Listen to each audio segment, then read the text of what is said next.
आप क्यों वो सवाल मुझसे कर रहे हो जिसका पहले ही ऐलान हो चुका है? अब फारूक साहब और केसी वेणुगोपाल जी ने सारा कुछ आपके सामने रखा। कांग्रेस के जो पीसीसी के सदर हैं उन्होंने आपको आंकड़े भी दिए कि कितनी सीटों पे नेशनल कॉन्फ्रेंस, कितनी सीटों पे कांग्रेस और कितनी सीटों पे हम जो है फ्रेंडली कॉन्टेस्ट करेंगे। ये सब आपके सामने है ना। अगर इससे हटके कोई बात करनी हो वो दूसरी बात है, पूछिए फिर। Sir, what are those friendly 5 seats? Can you name please? ना, वो लिस्ट निकल आने दीजिए, आपको पता चल जाएगा। उसमें से 3 ऐसे हैं जो हमारे लिए छोड़ना मुश्किल था और 2 सीटें ऐसी हैं जिनके लिए कांग्रेस को मुश्किल हुई थी उन सीटों पे कोई फैसला लेना। तो इन पे हमने तय किया कि इन पे हम दोनों पार्टियां जो हैं अपने उम्मीदवार खड़े करेंगे। हमारे लिए बीच में अभी शाम को एक और मुसीबत ये बनी थी कि बिना हमें बताए सीपीएम ने देवसर से भी एक कैंडिडेट उठाया था, जिससे कि हमें फिर कुलगाम में परेशानी होती और कुछ वक्त तक ऐसा लग रहा था कि शायद कुलगाम में भी फिर हमें फ्रेंडली कॉन्टेस्ट करना पड़ेगा। लेकिन फारूक साहब ने अभी तारिगामी साहब से बात की और उनसे गुजारिश की कि देवसर से सीपीएम का कैंडिडेट नहीं उठना चाहिए, जिस चीज़ को तारिगामी साहब ने कबूल किया है। तो अब कुलगाम की सीट भी फिर हम तारिगामी साहब के लिए छोड़ देंगे। उमर साहब, अब तो फैसला हो गया, तो कोalition भी हो गया है, तो क्या आप चुनाव लड़ रहे हैं? क्योंकि कल से खबरें आ रही हैं कि आप गांधरबल से चुनाव लड़ रहे हो। ना, मैं गांधरबल गया था वहाँ किसी को ज्वाइन कराने के लिए।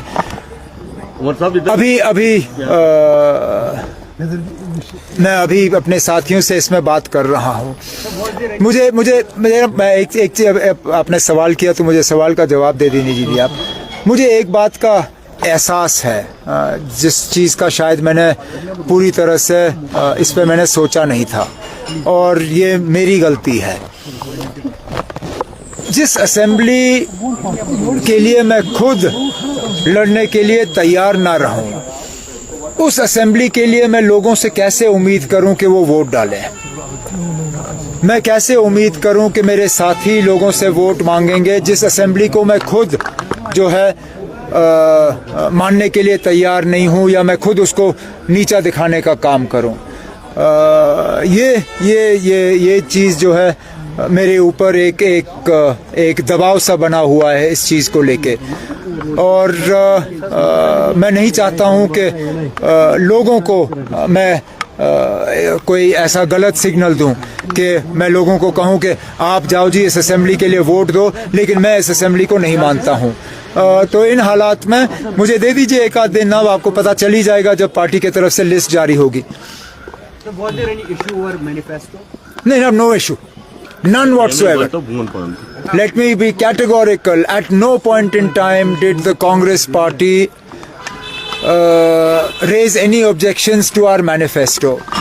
In the initial stages of the discussion at the local level, they had asked whether we would consider some sort of common minimum program, and we told them very clearly that common minimum program is always arrived at after you receive a verdict from the people, after you win an election. And therefore, obviously, we are fighting this election to win. If National Conference and Congress receives the support of the people, then we will form a common minimum program for governance for the next 5 years. But we did not discuss our manifesto with Congress, and nor have we asked Congress what they are going to include in their manifesto. How do you perceive it? Despite the BJP's strong opposition to the manifesto, the Congress didn't come to discussion. No, both, that is an internal matter between the Congress.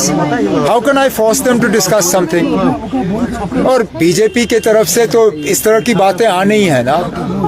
अब आप लोगों को लगता है BJP national conference के manifesto पे अपना मोहर लगाएगी? बिल्कुल नहीं। बीजेपी को अपना हाउस जो है उसके तरफ देखना चाहिए। आज जो बीजेपी की हालत हुई, ये पहली, जैसे मैंने कहा, ये पहली बार मैंने देखा है कि बीजेपी ने अपना लिस्ट जारी करने के 10 मिनट के अंदर अंदर उस लिस्ट को डिलीट किया। आज उनके दफ्तरों में कुर्सियां तोड़ी गई, बुरा हाल है उनके दफ्तर में। बीजेपी अपने घर को ठीक रखे, हम अपने घर के तरफ अपनी तवज्जो देंगे। Sir, why PDP is out of the game? क्योंकि आप पैंथर्स पार्टी से बात हुई, सीपीआईएम वो भी। अब ये मेरा काम नहीं है इस चीज़ का जवाब देना। इंडिया ब्लॉक में सबसे बड़ी पार्टी जो है वो कांग्रेस है। कांग्रेस ने हमसे बात करना इसमें पसंद किया। अब मैं कौन होता हूं उनको मजबूर करने के लिए कि जाए किसी और से बात करें। उन्होंने पीडीपी का जिक्र नहीं किया और मामला वहीं पे खत्म। सर लद्दाख में आज 5 एक सेकंड में आप क्या लद्दाख में 5 डिस्ट्रिक्ट क्रिएट किए गए। अच्छा, मुझे ना आज अभी 2 मिनट पहले सीट शेयरिंग से फुर्सत मिली। मुझे अपने घर के बाहर के खबर का पता नहीं है। अब लद्दाख में अगर 5 नए जिले बने तो मुबारक है उनको। वैसे इसमें भी अब पता नहीं उन्होंने रेशियो क्या बनाया है। हमारी तो कोशिश हमेशा ये रही है कि करगिल और लेह जो है दोनों के साथ बराबरी हो, लेकिन अगर उन्होंने 5 जिले बनाए हैं तो कहीं ना कहीं अनबन होगी। अब किसके साथ नाइंसाफी हुई है वो देखना पड़ेगा। शुक्रिया।